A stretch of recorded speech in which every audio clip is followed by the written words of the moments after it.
喂，大家好，我係陳樂志中醫師啊。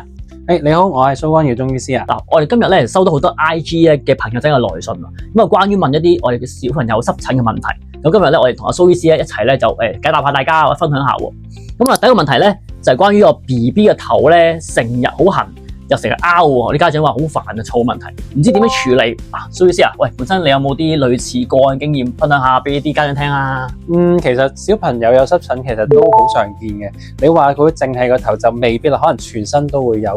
咁如果你話淨係個頭嘅話咧，咁可能有一個情況可能會有頭嚟嘅情況喎。咁如果有呢個咁樣嘅，可能見到皮膚上面會有一啲黃色嘅一啲結焦啊，又或者係佢會有水嘅話咧，咁呢一個情況我建議都係可能去揾翻啲專業嘅醫師去幫手啊。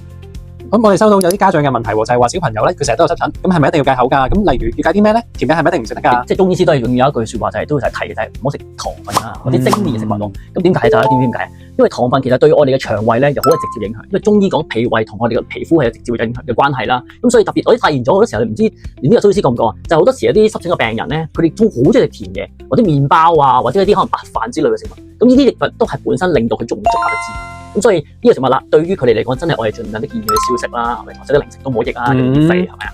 咁咯。